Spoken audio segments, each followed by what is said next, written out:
en direct avec Maïté Sanchez-Smith, qu'on a connu comme député européen UMP à l'époque, qu'on avait interviewé dans son cabinet, qui est désormais adjointe à la mairie de Perpignan. Absolument. Voilà, alors vous avez une délégation. Des affaires européennes, je suis chargée des seniors. Voilà. De l'égalité d'accès au droit. Bon, et candidate, puisque c'est pour ça qu'on vous a invité aujourd'hui, candidate à l'élection sénatoriale, mais candidate sauvage, quasi barbare, puisque les Républicains ne vous ont pas donné l'étiquette, puisqu'on a François Calvet, maire du Soleil, et Jean Sol, qui est élu à Bompas et conseiller départemental. Voilà. Ils sont investis. Alors Maïté, vous qui avez ce passé glorieux et peut-être cet avenir glorieux, mais dans l'immédiat on ne sait pas, comment ça se fait qu'on ne vous a pas confié cette belle mission à l'instar de Jean Sol?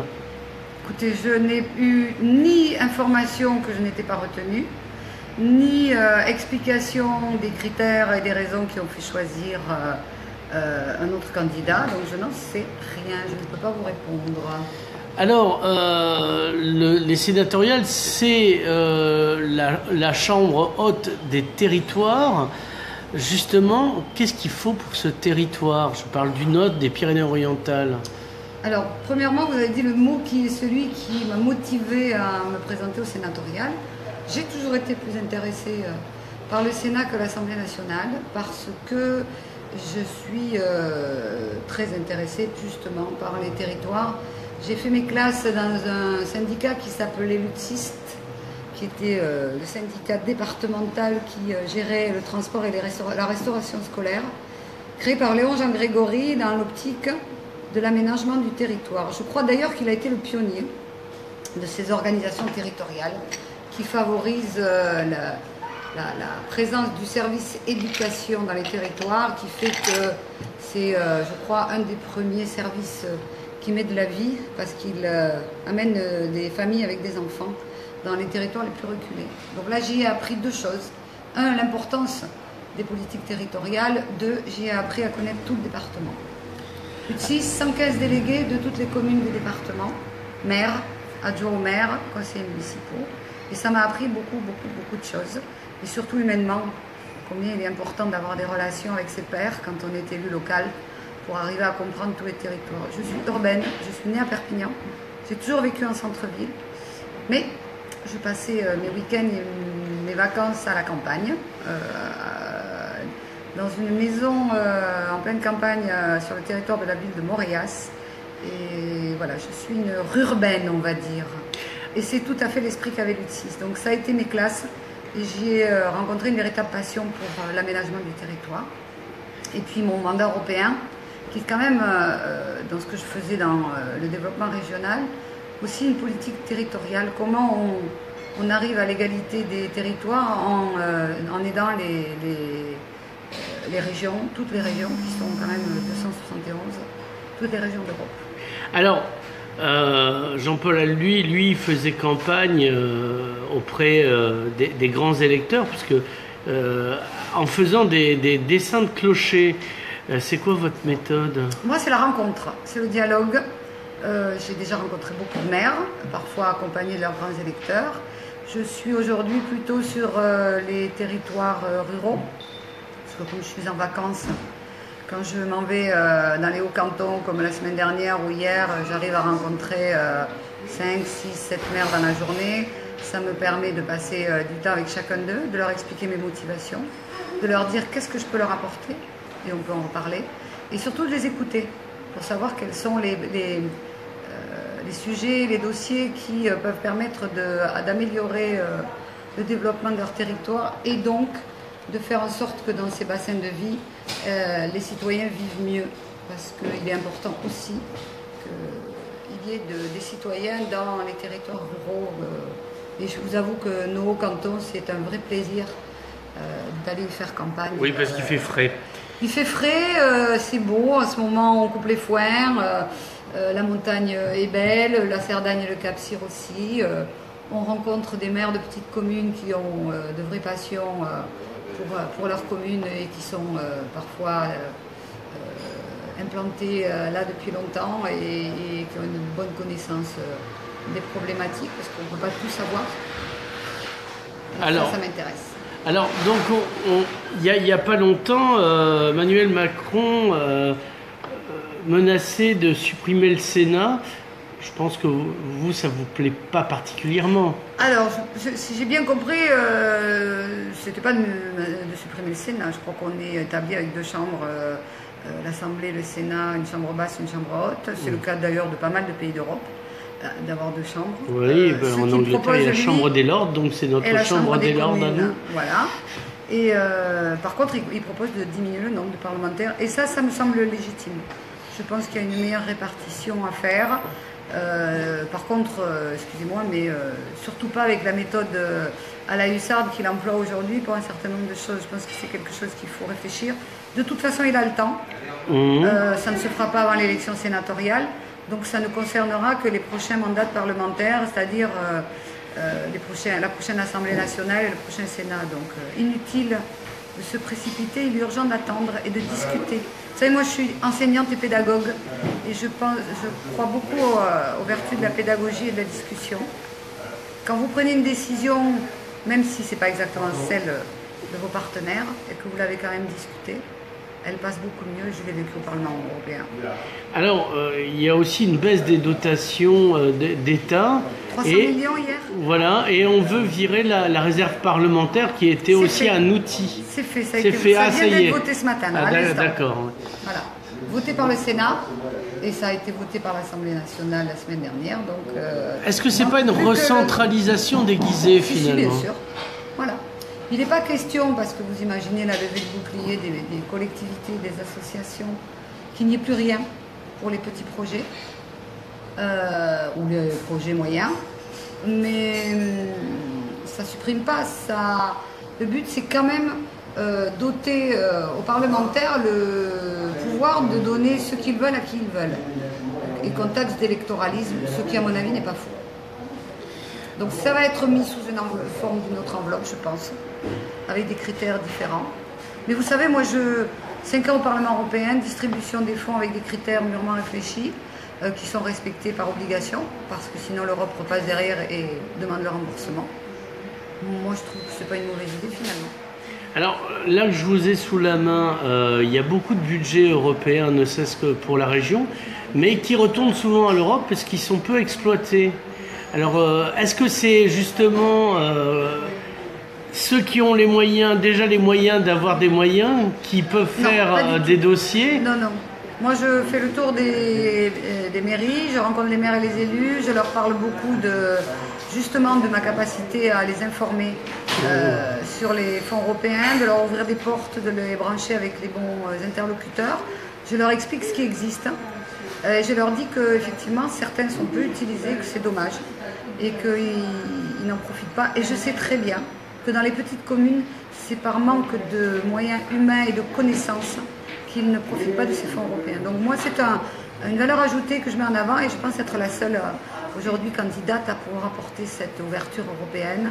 Et je dis aussi qu'un sénateur, pour moi, en dehors du législateur, c'est quelqu'un qui doit ouvrir des portes parce qu'il a des réseaux et qu'il est de suite bien reçu chez les grands partenaires, qu'ils soient institutionnels ou autres d'ailleurs. Alors, c'est quoi les grands problèmes de notre territoire? Là, je parle vraiment d'ici. Alors, aujourd'hui, dans la communauté urbaine, ça l'est. Au canton, dans les territoires ruraux aussi, pas pour les mêmes raisons. Mais aujourd'hui, je pense que c'est le développement économique et le développement harmonieux des territoires. C'est-à-dire comment on arrive à implanter de manière harmonieuse et bien répartie de l'économie, des services qui créent de la vie et qui créent de l'emploi. Alors, quel est le plus utile à développer ici? Alors, je vous donne un exemple. Hier, j'étais à Océja, pour ne pas nommer la mairie. Le maire me disait, je lutte depuis des années pour implanter un distributeur de billets. Et on m'explique qu'il y en a dans un rayon de 5 km. Sauf que j'ai une population âgée. Oui. Et qu'aujourd'hui, ils ne peuvent pas prendre la voiture pour aller à qu'ils n'ont plus à cheval non plus. Non plus. Et voilà, aujourd'hui, nous sommes un État dans lequel il y a une grande centralisation et où la règle existe et qu'en dehors de la règle, point de salut. Donc je pense qu'aujourd'hui, on devrait défendre ces territoires pour qu'il y ait un peu plus de souplesse et que, comme dans l'enseignement, vous savez, on pratique de la pédagogie différenciée et qu'on n'a pas la même avec des élèves de tous les niveaux, eh bien on devrait considérer que dans certains territoires, la règle peut être un peu assouplie et qu'on peut accéder à des demandes d'implantation de services. Vous savez quelles sont les grandes questions aujourd'hui, les péridépartementales, c'est-à-dire les services des impôts, la poste, les distributeurs de billets, les trains, en fait, ce que faisait la République avant, quoi. Les commerces et l'accessibilité. Vous imaginez bien dans les cantons, on me parle beaucoup de la RN 116 et que les maires ne comprennent pas qu'on n'arrive pas à trouver une solution pour que l'accès soit plus facilité. Parce que qui dit accès dit plus de facilité de se rendre dans les hauts cantons et donc plus d'attractivité pour les investisseurs qui peuvent développer l'économie. Là-haut, l'économie, c'est la neige, le tourisme et c'est donc toute l'industrie touristique. Et sur Perpignan aussi, c'est le développement économique. Alors oui, on dit le développement économique, mais enfin quoi? Alors, c'est que toutes les institutions, et je crois qu'on a quand même un problème aujourd'hui ici et dans d'autres départements, c'est d'arriver à faire ce qu'on appelle fédération de tous les acteurs et de tous les niveaux de gouvernance. C'est que l'agglo, le département, les communes, la région puissent travailler ensemble, les communautés de communes. Pourquoi c'est pas une évidence? Parce qu'aujourd'hui, avec des oppositions politiques et des personnes qui les ont cultivées comme Christian Bourquin, on a du mal à travailler ensemble. Parce que les politiques veulent toujours s'approprier le succès d'une opération. Et moi, ce qui m'intéresse, c'est plus la réussite que c'est moi qui l'ai fait. Oui. Alors, mais vous savez, ici, en France, partout, et dans d'autres pays, en Europe, pour ce que je connais, mais je pense qu'ailleurs c'est pareil, on est devant le même phénomène. Donc, pour moi, le sénateur, c'est ce que j'ai dit au maire, il doit avoir une capacité à fédérer les acteurs et à être un médiateur pour arrondir les angles et trouver des solutions qui valorisent tout le monde au profit des citoyens. Alors, quelle est l'utilité d'une université sur un territoire, justement, par rapport au développement économique? Même si ce n'est pas son objectif premier. Alors, aujourd'hui, ça forme quand même des futurs citoyens. Il y a quand même, même si tout n'est pas utile dans l'esprit de certains, il y a beaucoup de formations universitaires qui conduisent soit à des spécialisations, soit à des hautes écoles, soit à travail direct. Moi, j'ai enseigné, je ne le fais plus parce que je n'ai plus le temps, mais dans des cursus de licence professionnelle, où lorsqu'on en sort, on est bankable, parce que je suis prof d'anglais pour travailler, en tout cas employable. Deuxièmement, on a quand même une université qui n'est pas uniquement constituée de professeurs qui enseignent à des étudiants, et qui a des laboratoires de recherche. Et vous voyez, hier, exemple concret, je discute avec des élus à la montagne qui me parlent d'une plante qui est en train d'envahir leur territoire, leur bord de rivière, qui est très toxique. Et donc, parlez pas de Macron. Non, ça s'appelle la berce du Caucase. Oui. Mais on n'est pas dans le Caucase, qu'est-ce qu'elle fout ici? Alors, comment elle est arrivée, j'en sais rien. En tout cas, elle a été implantée comme plante d'ornement au Grand Hôtel du Fort-Romeu et elle s'est développée. Et ils me disent, bon voilà, on va monter un dossier. Je parle dossier européen, ils me disent, on y pense. Je dis, mais vous savez, vous devriez vous connecter avec comme partenaire l'Université de Perpignan, où il y a un département de biologie très performant. Parce qu'aujourd'hui, on n'a pas de vraie solution pour éliminer cette plante. La berce, c'est utile pour... C'est pas utile, c'est une plante d'ornement. Si, en fait, la berce, ça sert à quelque chose que pour... mais je me rappelle plus moi, quoi. Je connaissais même pas le nom de cette plante. En tout cas, celle qui est en montagne, celle du Caucase, il y en a plusieurs, c'est au départ une plante d'ornement. Voilà.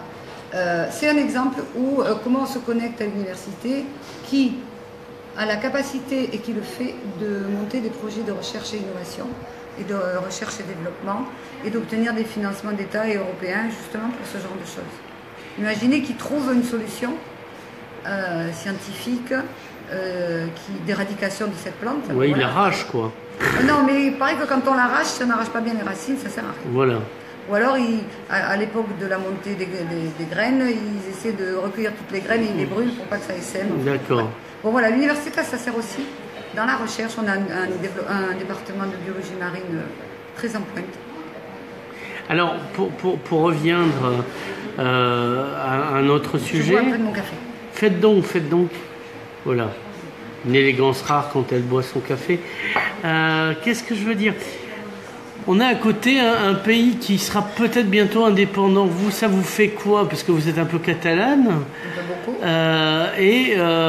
Au-delà de l'aspect sentimental et qu'il n'y a pas de quoi chanter le fado, surtout que c'est portugais, c'est quel est le positionnement de notre territoire? Est-ce qu'on ne doit pas un peu se préparer à cette indépendance? Honnêtement, pour nous, oui. ça ne changera strictement rien. Oui. Aujourd'hui, on restera incapable, vous voulez dire? Non, pas du tout.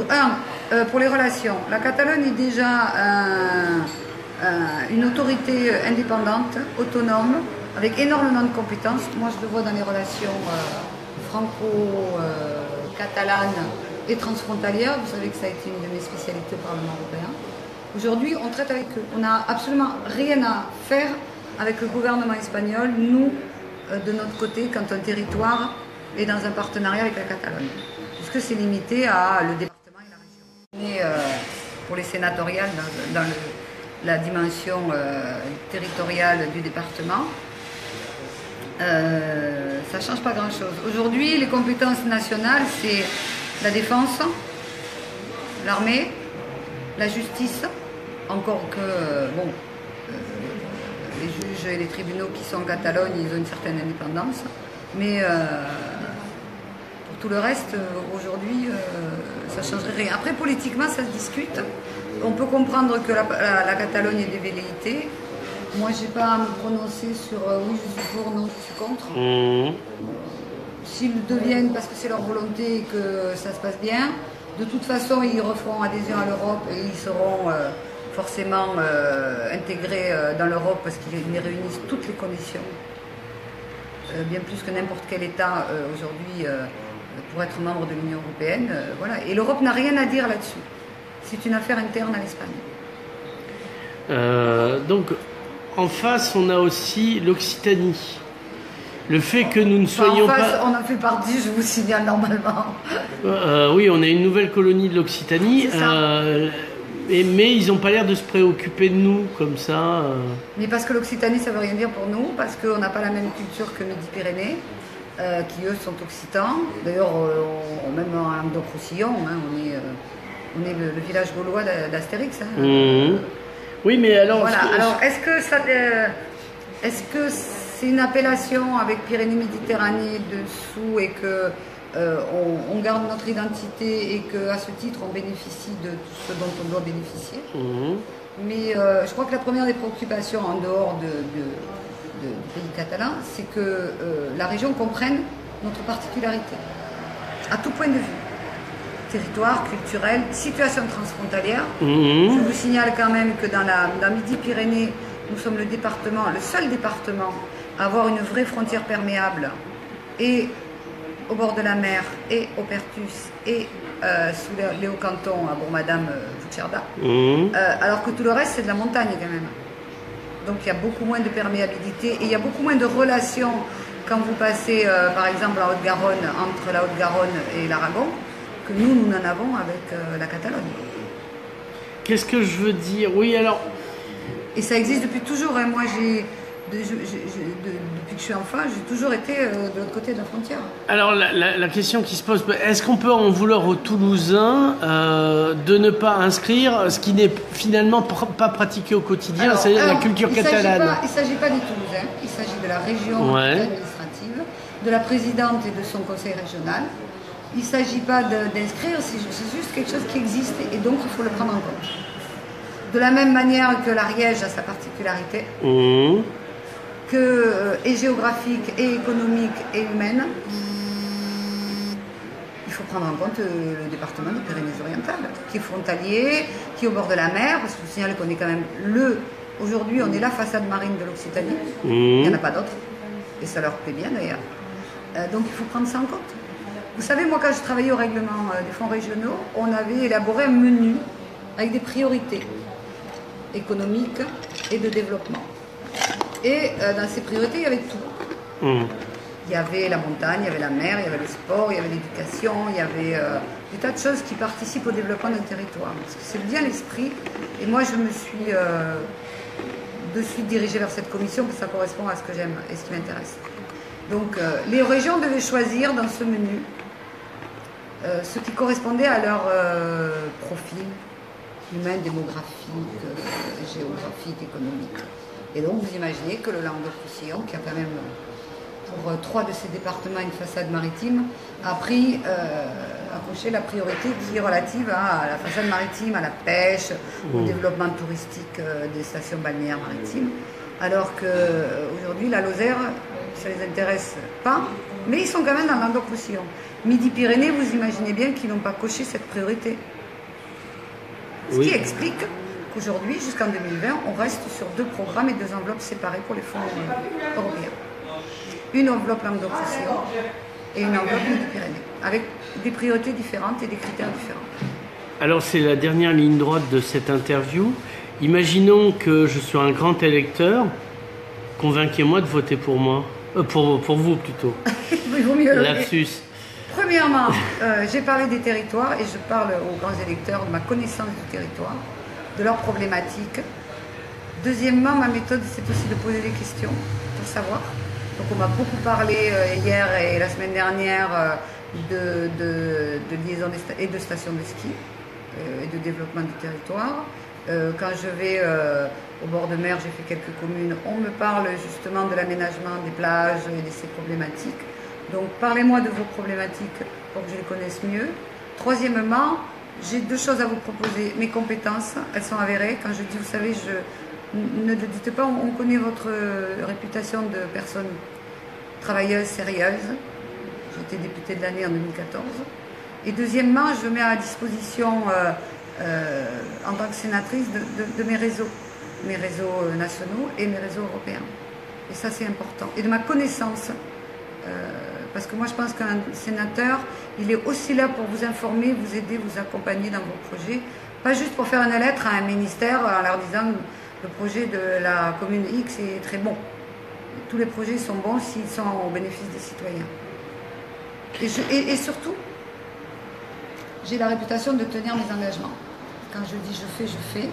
Et d'être à l'écoute justement de mes interlocuteurs. J'ai vraiment beaucoup reçu de monde dans mon cabinet parlementaire pendant 5 ans à Perpignan. Maïté Sanchez-Smith, merci. Merci à vous.